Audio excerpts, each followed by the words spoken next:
নমস্কার বন্ধুরা, সবাই কেমন আছো? আমার মুখের বিষণ্ণতা দেখে তোমরা খারাপ মনে করো না, কেননা এইমাত্র সব কাজ সেরে উঠে বসলাম, কাজকর্ম সারবো। তো বন্ধুরা কেমন আছো? চলো বন্ধুরা, তো আমার এই মানি প্ল্যান্টটা দেখো। আর কি দেখাবো বলো? এটা ছাড়া আমার এইটাই দেখানোর যে ভালো লাগে আমার গাছ দেখাতে, তাই জন্য আমি গাছটা যেহেতু লাগিয়েছি তাই জন্য ঘরের মধ্যে হচ্ছে তাই দেখিয়ে দিলাম। বন্ধুরা একবার দেখে নাও আমার মানি প্ল্যান্টের গাছটা, দেখো আস্তে আস্তে কেমন বড় হচ্ছে। আর আর আজকে দুপুরে খাবার বলতে আমার কাছে কোনো সবজিই ছিল না, যার জন্য আমি আজকে এই আলুর তরকারিটা করছি। এই আলুর তরকারিটা খুবই ভালো লাগে খেতে, যেহেতু আজকে আমরা ভাত দিয়েই খাবো, কেননা আজকে কোনো সবজি নেই বলে সিম্পল এই তরকারিটা করি।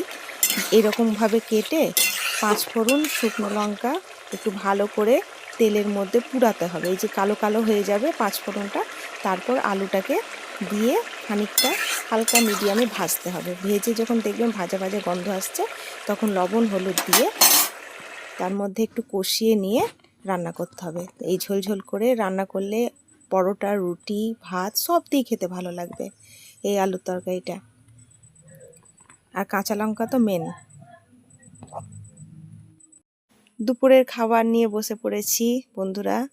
পাশে আছে আচার, আর একটা পটল ছিল, আর কটা কাঁকরোল, মানে যাকে ঘি করলা বলে, আর দুটো আলু দিয়ে পাশে ভেজে নিয়েছি। খেতে খুব ভালো লাগে। আজকে যেহেতু কিছুই সবজি নেই, এই সবজিটা করেছি। আর পাশে এই দেখুন আলুর তরকারি। আর পাশে তো মেন আছে আমার কাঁচা লঙ্কা। আর আমার শুকনো শুকনো ভাত খেতে খুব ভালো লাগে, জানেনই বন্ধুরা। আর এইভাবে যদি ভাত খাই তাহলে আমার মনটা ভরে। আমার কিছু বলা নেই, আমার ডাল ঝোল কিছু ভালো লাগে না, আমাকে এইভাবে শুকনো শুকনো ভাত খেতে খুব ভালো লাগে। তো অবশ্যই আপনারা আমার মতন খেয়ে দেখবেন বন্ধুরা। সবাই তো মাংস, পোলাও, মাছ খান, কিন্তু আমার মতন নিরামিষ পদ্ধতিতে খেয়ে দেখবেন, অবশ্যই ভালো লাগবে। আর এক হাতে মোবাইল ধরে এইরকম ভিডিও করা, আমার কতবার যে হাত থেকে পড়ে যায় মোবাইলটা। তো বন্ধুরা সবাই ভালো আছো তো? এখন দুপুরে খাবার খাচ্ছি, এখন বাজছে 2:30। তো বন্ধুরা সবাইকে খাইয়ে দিই। আমার ছেলেটা যেহেতু খুব শরীরটা খারাপ বন্ধুরা, তাই জন্য আমি রান্না বান্নাও সেরকম করতে পারছি না। তো বন্ধুরা তোমরা ভালো থেকো, সুস্থ থেকো, আর প্লিজ প্লিজ প্লিজ একটা সাবস্ক্রাইব করে দিও বন্ধুরা। নতুন যারা চ্যানেলে থাকবে আমার সাবস্ক্রাইব করে দিও নতুন নতুন ভিডিও পাওয়ার জন্য।